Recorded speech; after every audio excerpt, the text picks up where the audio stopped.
You were always a liability, Isabella. My sister's words were colder than the Boston winter outside her penthouse office. At 32, I'd spent half my life believing my family disowned me for being a teenage mother. But I'd just discovered the real reason: my father's journal, exposing a massive criminal conspiracy inside the family foundation. They didn't push me out because of my daughter. They erased me to protect their empire. But what my sister didn't know was that I now held the evidence that could bring it all crashing down. Before I share my story, tell me your city in the comments below, and please like and subscribe. If you've ever had to fight for the truth against the people you're supposed to trust, believe me, you'll want to see how this ends. I stood behind the counter of the Back Bay diner, the grease-stained apron clinging to my hips, my hands raw from scrubbing dishes. The week before Christmas in Boston was a blur of clinking plates and impatient customers, their voices a dull roar against the hum of the city outside. My feet ached, but I forced a smile for the couple in booth 6, their laughter sharp and carefree, a world away from mine. I was 32, but the weight of the last decade made me feel older, like the cracked linoleum floor beneath me.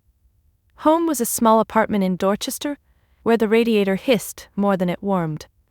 I pushed open the door, the cold biting my knuckles, and saw Chloe curled up on the couch, her 7-year-old face soft in sleep, a library book splayed across her chest.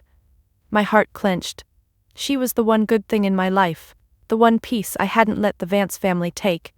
I tucked a blanket around her, brushing her dark curls from her face, and checked the mailbox. It was a ritual, one I both dreaded and couldn't stop. Empty again.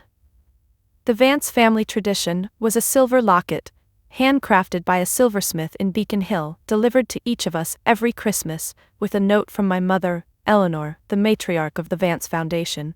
For my sister, Rebecca, and the rest of the family, it was a gleaming symbol of their place in her world. For me, it was the only thread connecting me to a family that had cast me out when I was 17, pregnant, and too stubborn to beg for forgiveness. I hadn't seen my mother in years, hadn't stepped foot in their Beacon Hill mansion since Chloe was born. But every Christmas, I waited for that locket, hoping it might mean something more than pity. Christmas Eve came, and the diner was a madhouse. I got home late, my bones heavy, and checked my phone. Rebecca's Instagram glowed with a photo of her perfect family, her husband, their kids, all in tailored coats, holding their 2023 lockets. The caption read, "Family is the most precious gift, blessed." My stomach twisted.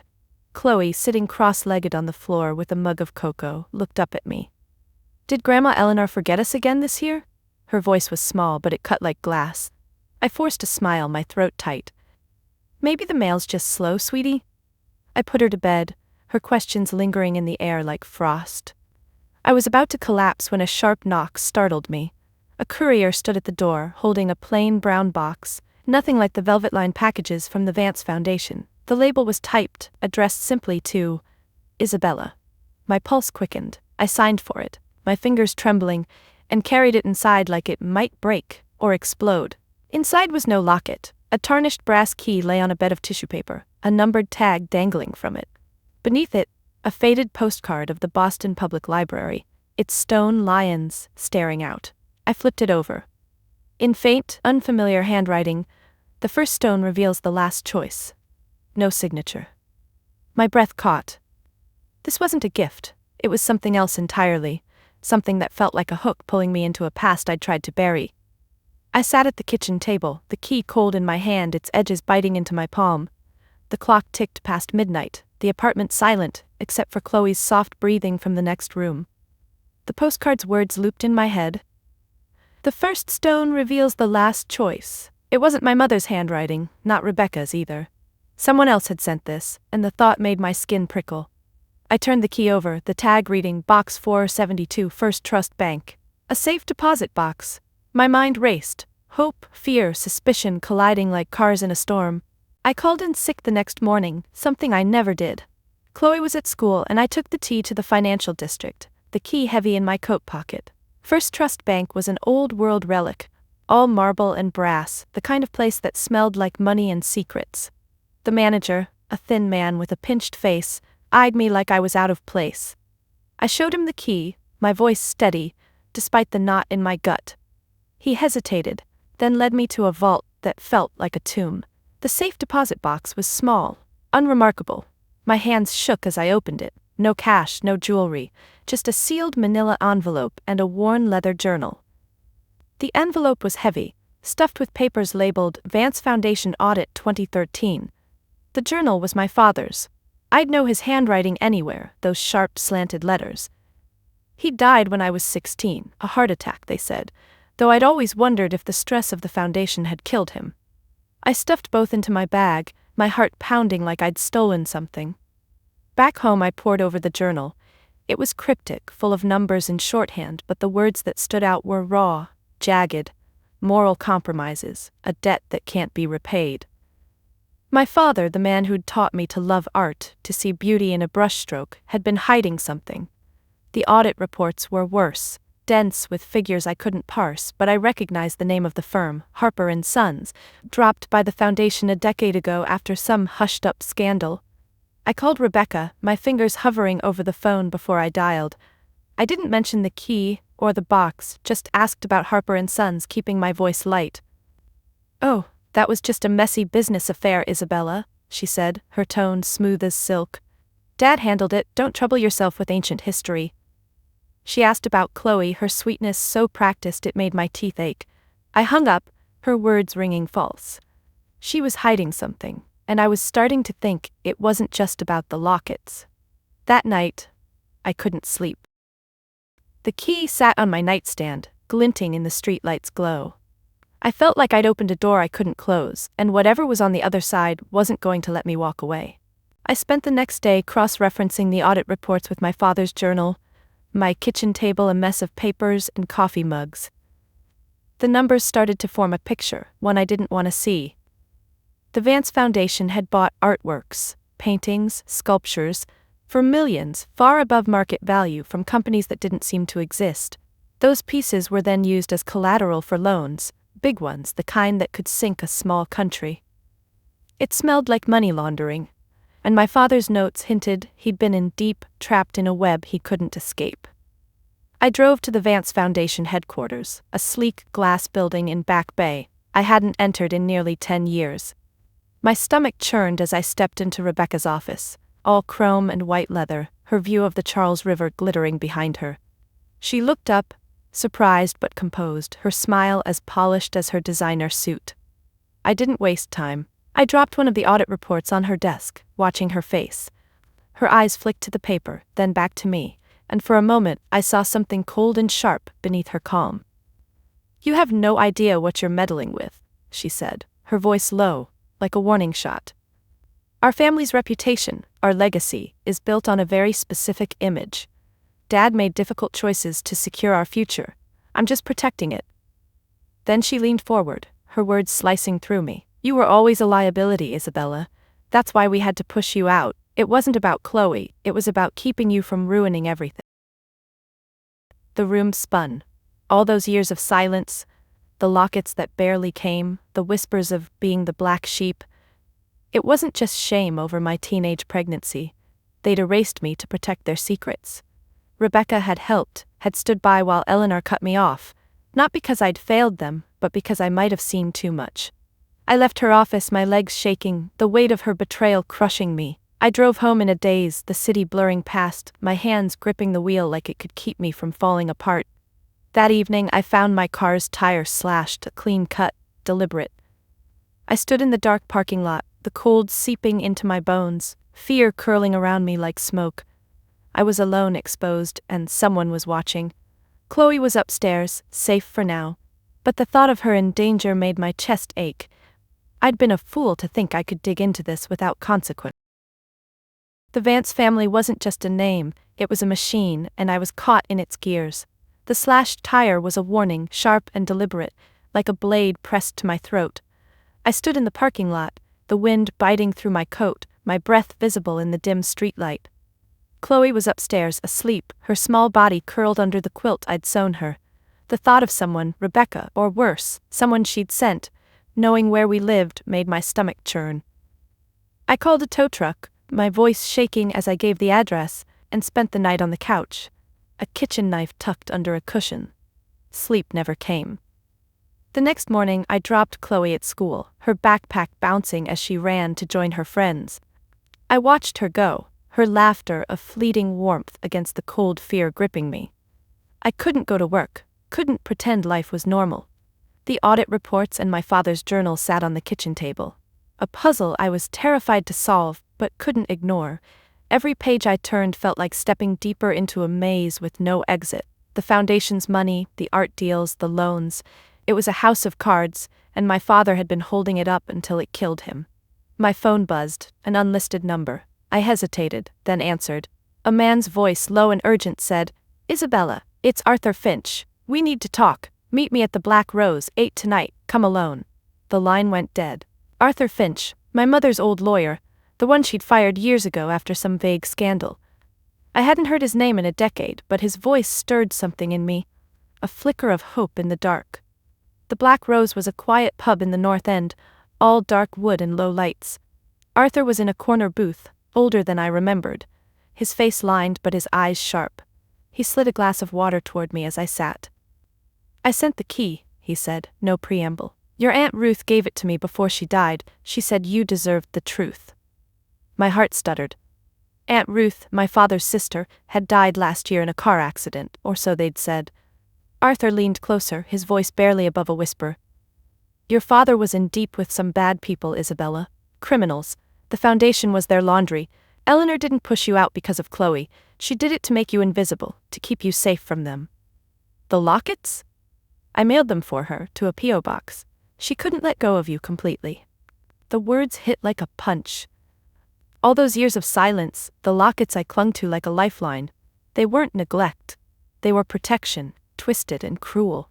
My mother had let me believe I was nothing to keep me alive. I wanted to scream, to cry, but all I could do was grip the edge of the table, my knuckles white. Arthur's eyes softened. "Rebecca's running the show now, and she's not like your mother. She's not protecting anyone but herself." I walked home through the freezing streets, my mind a tangle of betrayal and relief. My mother hadn't hated me, but she'd let me drown in loneliness to save me. And Rebecca, she'd known, had helped erase me to keep her empire intact. The weight of it was suffocating, but Arthur's words had lit a spark. I wasn't alone. Not entirely. I barely slept, my dreams a mess of my father's journal and Rebecca's cold stare. Morning came, and I sent Chloe to school with a forced smile, promising we'd bake cookies later. Her hug was the only thing keeping me grounded. Arthur had given me a name, Vincent Caruso, a man tied to the foundation's deals, someone my father's journal mentioned in coded panic. Caruso was the shadow behind the loans, the one Rebecca was still protecting. I needed answers, and I needed them before whoever slashed my tire came closer. Arthur met me at a coffee shop near the Common, his briefcase stuffed with papers. He spread them out, pointing to transactions that matched my father's notes. "Caruso's a ghost," he said. "No record, no face, just shell companies, but your father left a trail." He tapped the journal. "The last entry mentions the first stone. It's a clue, something he taught you." My mind flashed back to childhood, my father pointing to a sculpture in the Boston Public Library courtyard, a stone lion he called the first stone. He'd grin and say, "It reveals the last choice, Bella." I'd thought it was just a game. We drove to the library, the courtyard quiet under a gray sky. My heart pounded as we approached the lion statue, its weathered surface cold under my fingers. Arthur kept watch, his eyes scanning the street.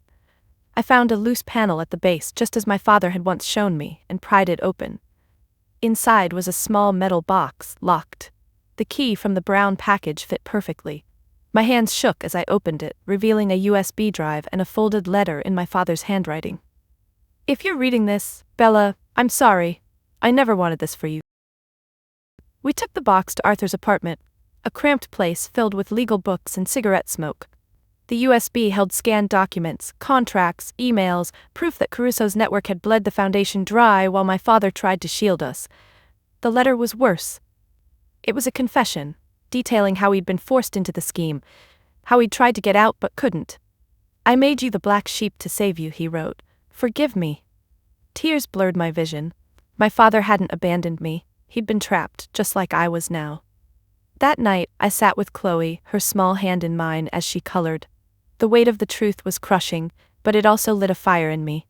I wasn't just a victim anymore. I had proof, a weapon. But using it meant risking everything: Chloe's safety, my father's memory, the Foundation's name. I could go to the police and end it, but Caruso's reach was long, and Rebecca would burn the world down before letting me win. Or I could bury it, let the corruption fester, and live in fear. There had to be another way, a third path I couldn't yet see. I spent the next day with Arthur, poring over the USB's files. Each document was a nail in the Foundation's coffin: dates, amounts, names of shell companies tied to Caruso. My father's letter burned in my mind, his apology a wound that wouldn't close. I wanted to hate him, but all I felt was grief. He'd tried to protect me, and it had cost him everything. Now it was my turn to protect Chloe, but the path forward was a minefield. Arthur suggested a plan: use the evidence to force Rebecca's hand, not to destroy the Foundation, but to clean it. She's ambitious, not stupid, he said. Give her a way out that saves her pride. I wasn't sure I could face her again, not after her betrayal, but the thought of Chloe growing up under this shadow pushed me forward. I called Rebecca, my voice steady despite the rage in my chest, and requested a meeting at the Vance family home. All of us, I said. You, me, Mother, and Arthur Finch. The Beacon Hill mansion loomed like a fortress, its windows glowing in the dusk. I hadn't been inside since I was a teenager, and the smell of polished wood and old money hit me like a memory I didn't want. Eleanor sat in the drawing room, her face pale, her hands folded tightly. Rebecca stood by the fireplace, her posture rigid, her eyes daring me to speak. Arthur was at my side, his presence a quiet anchor. I laid out the evidence: the audits, the journal, the USB. Eleanor's eyes filled with tears, her voice breaking as she admitted her part. I thought I was saving you, Isabella, she whispered. I was so afraid. Rebecca, though, was ice. You think you can destroy what Dad built? She snapped. This Foundation is mine. I met her gaze, my fear burning away. I'm not here to destroy it, I said. I'm here to save it. I laid out my terms: a trust for Chloe funded by clean Foundation money. Rebecca would cut ties with Caruso, using Arthur's documents to tip off the feds anonymously, keeping the Vance name clear, and I'd get a voting seat on the board. If she refused, the evidence would go public within the hour. Her face twisted, but she saw the trap. She nodded, her jaw tight, and I felt a rush of power and dread. I'd won, but at what cost? The air in the Vance mansion drawing room was thick, heavy with the weight of secrets laid bare. My mother, Eleanor, sat hunched in her velvet armchair, her fingers twisting a handkerchief, her eyes red from tears she couldn't stop. Rebecca stood by the fireplace, her arms crossed, her face a mask of defiance barely holding together. Arthur Finch sat beside me, his briefcase open on the coffee table, the damning documents spread out like a battle map. I felt the pulse in my throat, steady but loud, as I looked at my sister. This was it. The moment I'd either break the Vance family or remake it. I pushed the USB drive across the table, its black plastic glinting under the chandelier. This is everything, I said, my voice calm despite the storm inside me. Every deal, every name, every dollar that went through Caruso's hands. Dad's confession is here too. You can't bury this, Rebecca. Not anymore. Her eyes flicked to the drive, then back to me, and for a second, I saw fear beneath her steel. Eleanor let out a soft sob, but I kept my gaze on my sister. She'd built her empire on lies, but I wasn't here to burn it down. Not yet. You think you can destroy what Dad built? Rebecca said, her voice low, venomous. This Foundation is mine. I've kept it alive, not you. She stepped closer, her heels clicking on the hardwood, her words sharp as knives. You've been gone for years, Isabella. You don't get to waltz in and play hero. I stood, meeting her eye to eye. I'm not here to destroy it, I said. I'm here to save it. I laid out my terms, each word deliberate, like placing pieces on a chessboard. You'll set up a trust for Chloe, funded with clean Foundation money, $5 million, irrevocable, to secure her future. You'll cut ties with Vincent Caruso, using Arthur's documents to tip off the feds anonymously. His operation goes down, but the Vance name stays clean, and I get a voting seat on the board. Equal say. I paused, letting the weight settle. If you refuse, every file on that drive goes to the FBI and the Boston Globe by midnight. Rebecca's face twisted, her lips parting as if to argue, but she stopped. She glanced at Eleanor, who was staring at the floor, her shoulders trembling. Arthur leaned forward, sliding a contract across the table. It's all here, he said, his voice steady. Sign it, and this stays between us. Refuse, and the world knows. The room was silent except for the faint tick of a grandfather clock in the hall. I could see Rebecca calculating, her mind racing for a way out, but I'd cornered her, she knew it. Eleanor spoke first, her voice barely above a whisper. I was so afraid, Isabella. After your father died, I thought keeping you away would keep you safe. I was wrong. Her eyes met mine, raw and pleading. I'm sorry. The words cracked something in me, but I held myself together. This wasn't about forgiveness. Not yet. Rebecca signed the contract, her hand shaking as she pressed the pen to the page. You're making a mistake, she said, but her voice lacked conviction. I didn't respond. I'd won, but it didn't feel like victory. It felt like survival. As we left the mansion, Arthur squeezed my shoulder. You did good, kid, he said. I nodded, but my chest was tight. I'd forced Rebecca's hand, but Caruso was still out there, a shadow I couldn't see. And Chloe, she was safe for now, but I'd just painted a target on our backs. A year later, Christmas Eve painted Boston in soft whites and golds, the streets glowing under a fresh layer of snow. I stood in our new apartment, a small but warm place in Jamaica Plain, bought with the first payments from Chloe's trust. The radiator worked, the windows didn't leak, and the walls were ours to fill with memories. Chloe, now 8, was stringing popcorn on a thread, her tongue poking out in concentration. The Christmas tree was modest, but it was ours, decorated with ornaments we'd made together. Paper stars, glitter-dusted pine cones, a life we were building piece by piece. The Vance Foundation was different now, too. Rebecca had complied, her pride bruised but intact. She'd severed ties with Caruso, and Arthur's anonymous tip had sparked a federal investigation that was unraveling his network without touching our name. I sat on the board now, my voice small but growing, pushing for transparency, for art programs that reached kids like Chloe. It wasn't easy. Rebecca fought me at every turn, her smiles tight and calculated, but I was there. A reminder she couldn't erase me again. Eleanor and I were trying slowly. We'd met for coffee a few times, her apologies halting but sincere. She'd sent a locket this year, not through a P.O. box but straight to our door, with a note in her own handwriting. For my girls. I hadn't opened it yet. Some wounds heal slower than others. Chloe held up a wooden box we'd painted together, its surface a swirl of blue and gold. Can we put something in it? She asked, her eyes bright. I nodded, my throat tight. She tucked in a drawing, 2 stick figures holding hands, labeled Mom and Me. I added a photo of us from last week, baking cookies, flour dusted on our noses, our laughter frozen in time. Then I reached into my pocket for the brass key, the one that had started it all. Its weight was familiar now, not a burden but a reminder. I dropped it into the box and Chloe closed the lid, her small hands carefully. We didn't wait for a package this year, we didn't need to. The box we'd built was ours, filled with pieces of a life we'd fought for.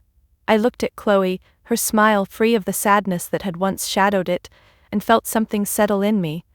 The anger, the hurt, the years of feeling forgotten, they were still there, but they were quieter now, overshadowed by something stronger. Hope. I pulled Chloe close, her warmth grounding me. Some boxes aren't for waiting for, I thought. They're for building yourself, piece by painful, precious piece. The future wasn't a gift I'd been denied. It was an inheritance I'd claimed, for me, for Chloe, for the family we were making on our own terms. Every family has its ghosts and its secrets. My father's journal was a painful truth I never asked for, but running from it would have been a far greater betrayal. To him, to Chloe, and to myself. The lesson here is that silence is often more toxic than the truth it tries to hide. It takes immense courage to break a cycle of lies, but doing so is the only way to clear a path for a healthier future. Never be afraid to be the one who turns on the light, even if you're scared of what you'll see. We didn't wait for a package this year, we didn't need to. The box we'd built was ours, filled with pieces of a life we'd fought for. I looked at Chloe, her smile free of the sadness that had once shadowed it, and felt something settle in me. The anger, the hurt, the years of feeling forgotten, they were still there, but they were quieter now, overshadowed by something stronger. Hope. I pulled Chloe close, her warmth grounding me. Some boxes aren't for waiting for. They're for building yourself, piece by painful, precious piece. The future wasn't a gift I'd been denied, it was an inheritance I'd claimed, for me, for Chloe, For the family we were making on our own terms. Every family has its ghosts and its secrets. My father's journal was a painful truth I never asked for, but running from it would have been a far greater betrayal. To him, to Chloe, and to myself. The lesson here is that silence is often more toxic than the truth it tries to hide. It takes immense courage to break a cycle of lies, but doing so is the only way to clear a path for a healthier future.